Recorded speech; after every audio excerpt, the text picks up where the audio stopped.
नमस्कार मंडळी, माझं नाव साहेबराव गुलाब यादव, कंपोस्ट कांबरे खेबा, तालुका बोर, जिल्हा पुणे हे आहे. मी एक शून्य मशागत शेतीचा प्लॉट केलेला आहे खंडागळे सरांच्या मार्गदर्शनाखाली.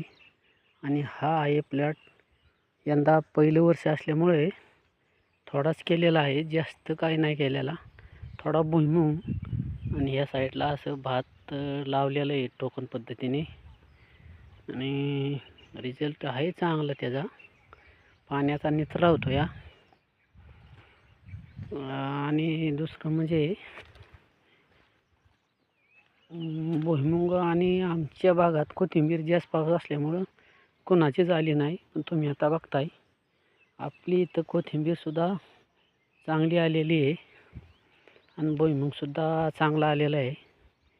त्यामुळे मी सर्व शेतकऱ्यांना विनंती करेल की शून्य मशागत शेतीचा अवलंब करून आपली शेती फायद्यात आणावी.